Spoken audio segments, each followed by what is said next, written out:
right there in front of me, I saw my Slack access disappear, and I just sat down, not hot, not cold.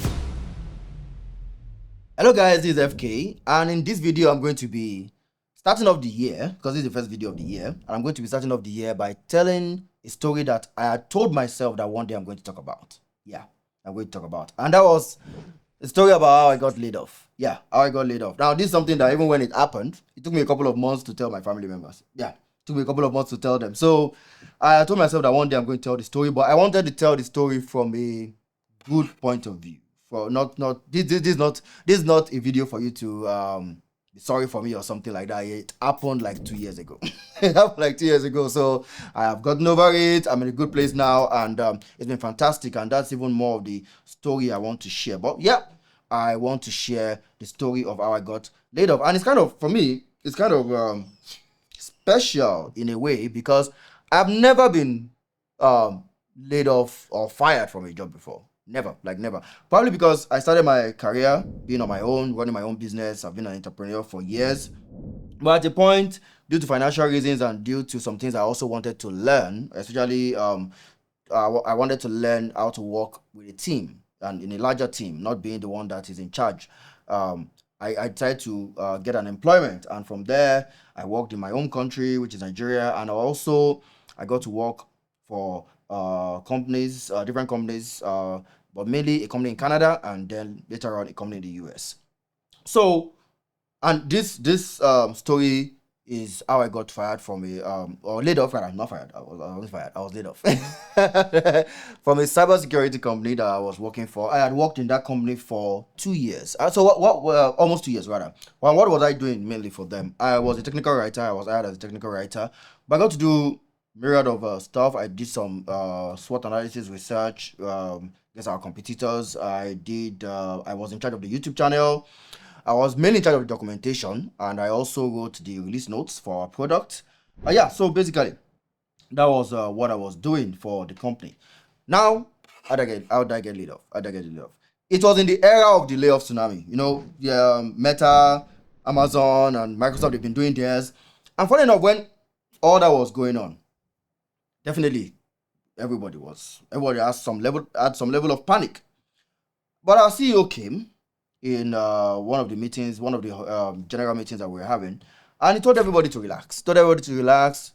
We don't. He told us, oh, we don't operate like those other companies, so we already have a bond with the cash we need to bond for the next couple of years. So don't panic. We don't operate like them. Forget about all this layoff news. So that kind of calmed everybody down. Calmed everybody down. But then I started noticing some big players, some major guys in going off. Like there wasn't like a layoff period where you just see a bunch of people laid off, but then you try to find someone on Slack. For example, I remember a particular lady that was in our IT support, and even she had just been promoted. She was in the IT department. And I tried to ask her a question. On Slack, so I searched her name to ask her, and I saw that she was no longer available. She was no longer available. There was also a time that I was supposed to have a meeting with my director of product.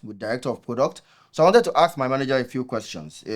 My manager was a product marketing, was the product marketing manager. I wanted to ask him a few questions rather. And I just saw that he was not available on Slack anymore. Like someone I just spoke to yesterday, he's no longer available.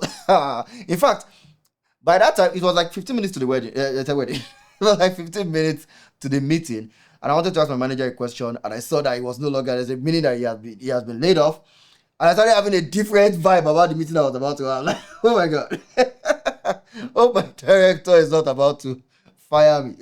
So, yeah, but the meeting was just to announce to me that my manager had been laid off, and that I would now be transferred to the marketing department where I actually started my journey in the company. So that though, phew, crisis averted.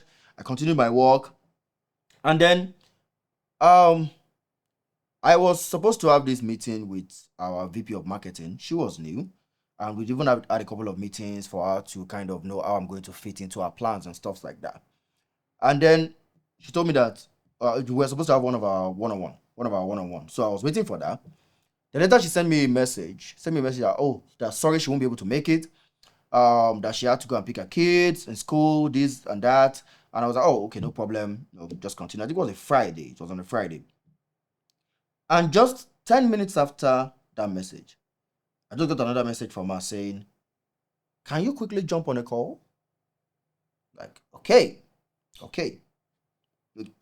fine. Probably she didn't have to go to where she wanted to go before, and we can have our meeting as planned.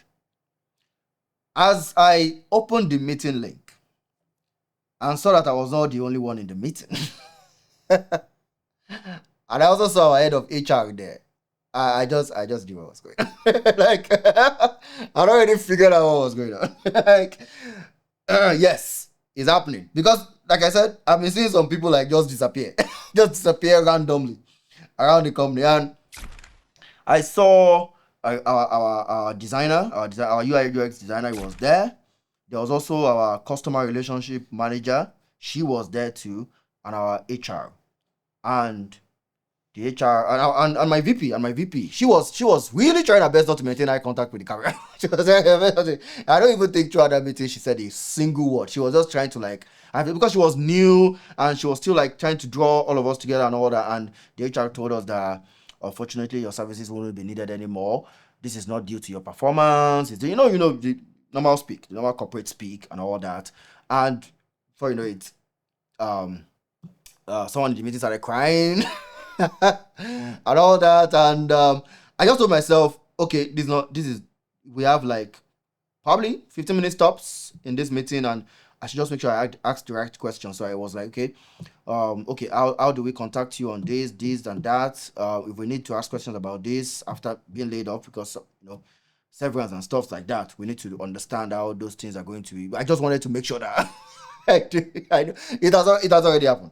I've already been laid off. I just want to make sure that anything I'm supposed to get, I get it. And any information I'm supposed to get, I get it. Any person I need to ask a question, they answered my questions perfectly. And before you know it, the meeting was off.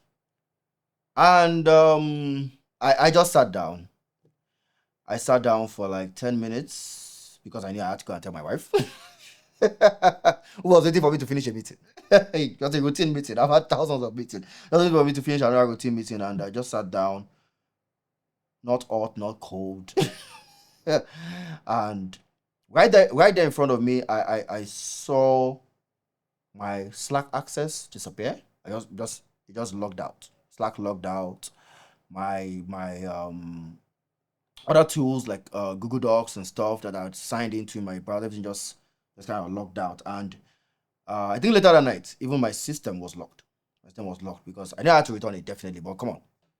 Don't be all dystopian and all. Everything was probably because I worked in cybersecurity company. So just revoked all the access straight up. Revoked all the access and started getting LinkedIn messages from a bunch of my co-workers telling me how sorry they were that I had to go through that. Then I was also speaking to some of the our UI UX designer that we were laid off together, and we were just we were trying to figure out what just happened. And so my brain froze around that point. I didn't even know what I was going to. I had no freaking idea what was next for me, because I felt I would at least spend 5 years on this company. It's a company that takes time to hire people. I think when I was hired, they had like 1,000 plus people that were they are like potential candidates, and they only had 89 of us. They only had 89 of us. So, and there was always good vibes. There was always openness and all that. But I guess at the end of the day, the bottom line is all that counts. And with everything that was going on in the startup space, with what was going on with interest rates in the US and stuff like that, I guess we were not immune, despite what our CEO may have told us. So yeah, that happened. I had to face a life after being out of a job, life after layoff. And I remember before that, I already started come back to YouTube gradually. I think the first time I showed my face on this channel was March 2023, because I got laid off end of January 2023. So the first time I showed my face on this channel was March 2023. When I got Starlink, and I just wanted to share what the experience has been all about. So I know after then I first took vacation. I just took this mini vacation. I traveled. I just went to clear my head and just kind of accept this new reality I'm facing, and how I was going to navigate myself around it. Definitely some of the initial instinct was to start pushing out CVs and stuff like that, trying to apply to some stuff, which I did a little bit of, but not much. I think at that time I started saying that job security in this space is starting to become a mirage, starting to look like a mirage. And they also were still happening. Like after mine, there was still numerous. We still know it still persisted throughout 2023. 2024 was equally the same. I remember when I used to do tech news on this channel, at the time we had to devote a section to layoff news. so I started considering the fact that this might be the new norm, and probably I should go back to my entrepreneurship days. I remember God started speaking to me to focus more on something I can build. Well, if a job comes, fine, but I should focus more on why I was in tech in the first place and the type of things I love doing.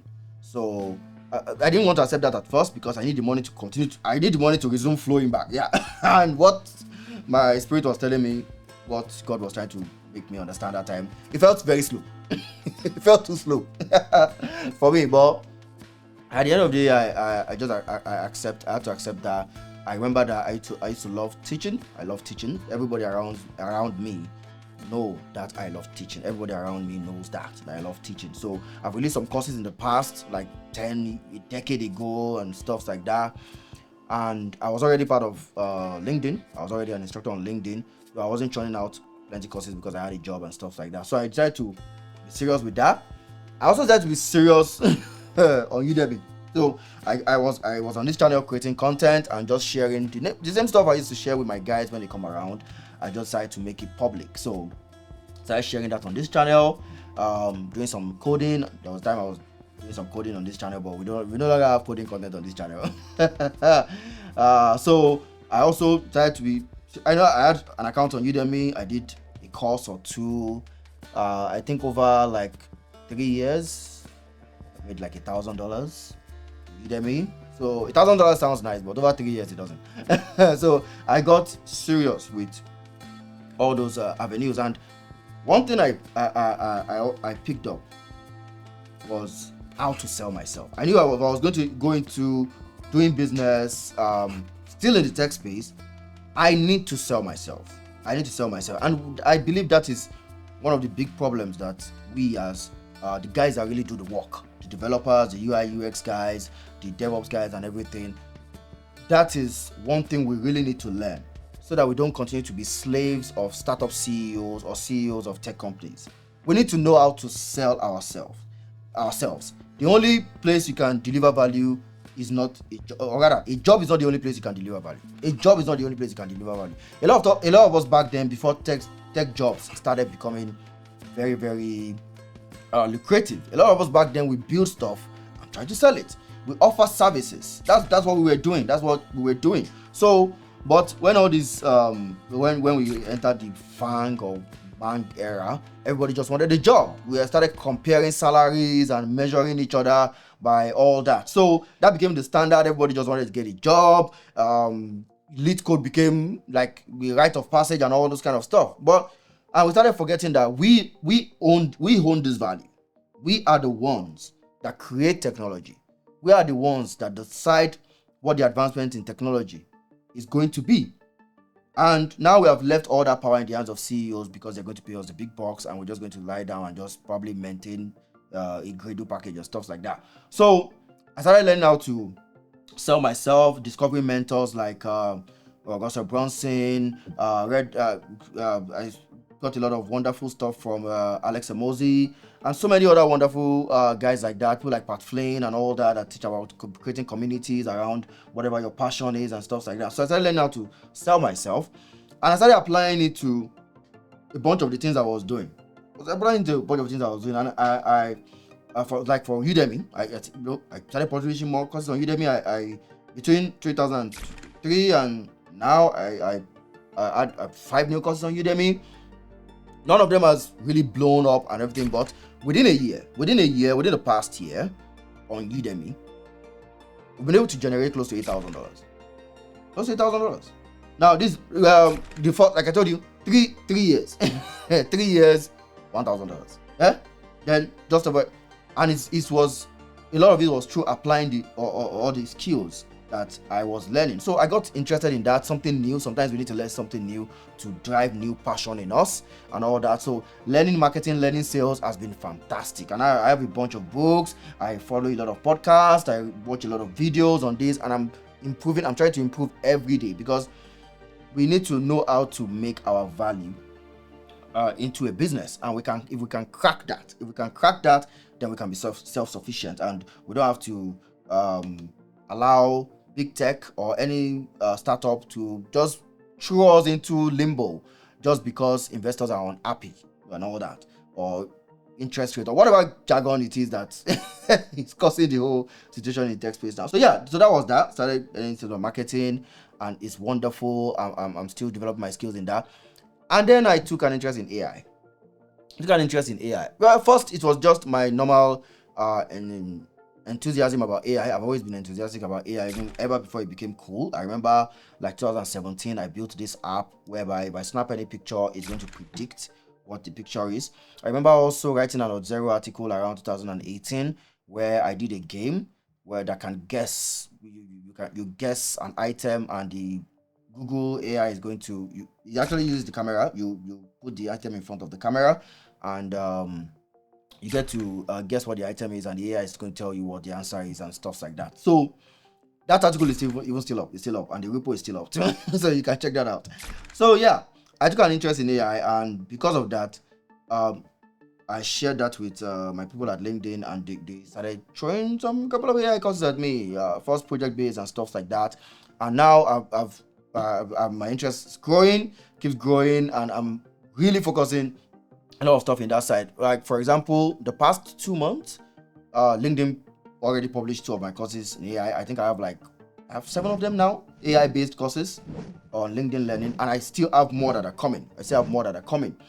So yeah, that's another area I opened up and used it to drive more interest. Enough of front-end frameworks, enough of Node.js on the back end and stuff like that. Let me go into something new. Let me enjoy it. And this whole generative AI trend really worked for me in that favor. So yeah, that's what I've been able to do, and I've been able to run my own business. I've been able to focus on things that I want to do for myself, and also how to monetize it. That has to always be there, because I have bills to pay, I have mouths to feed, I have to run all these things. So learning how to sell my value has really helped me to survive this period. There's only so much your severance can go. You will burn your savings. But when you learn how to generate money, using your value, you will be able to be fine. And that's what I'm doing. That's what I'm continuing to do. And even this year, there's a product I'm going to be launching. I love LangChain. It's one of the AI frameworks that I really love working in. And I even just released a course on LinkedIn, a LinkedIn learning course for LangChain, the JavaScript version of LangChain. So if you want to learn, if you're a JavaScript developer, a front-end developer, and you want to learn how to build AI tools or tools powered by AI, check that out. LangChain.js is on LinkedIn. But I'm going all in, and I'm creating a whole product on LangChain. So if you want to learn LangChain, whether on the Python aspect, which is the main aspect, or the JavaScript aspect, which is the one that is gives a low barrier of entry for web developers, especially front-end and JavaScript developers, I'm launching a new product on that. It's called Langcasts. As at the time of this video, and probably the time this video will come out, it's still going to be a wait list. So if you go to the website right now, you'll see where you can input your email and join our wait list, so that I can inform you when it is up. And yeah, there's going to be a discount. There's going to be a discount for the first set of people that come in. They can get it for a whole year. They can get the product for a whole year for a highly subsidized amount. So you want to check that out. I'll put a link in the description so that you can check it out and sign up for the wait list. It's langcasts.com. So yeah, that's what I've been doing for the past 2 years. That's my layoff story, and I hope it has been able to encourage someone out there that is also going through this experience, or is currently panicking, knowing that their job might be unsure or anything might just happen. I hope whatever I've said here has been able to help you to know that there's life after a layoff, and you can actually be good. Because right now I'm in a much better place. I feel so good about myself. I've not even submitted an application in like a year. I'm just really passionate about what I'm doing now, and I'm really working on it to grow. I do contract work. Definitely, I do contract work. If you have contract works for me, please feel free to reach out. Yeah, but I'm really focused on the edtech businesses I'm setting up. My channels, I have a channel where I teach fundamentals. I said it in the previous video. FK teaches fundamentals. We have animated videos of fundamental topics on HTTP currently running. Once we're done with that, we're going to move into databases, and you're going to be seeing a lot of awesome materials on databases. I also set up a new YouTube channel for the AI engineering courses that I'm going to be doing. So I'm going to put all the links in the description for anyone that is just hearing about that. But put all the links in the description. Remember to like and subscribe. And yeah, till I see you in another video, I remain your bro in tech, FK.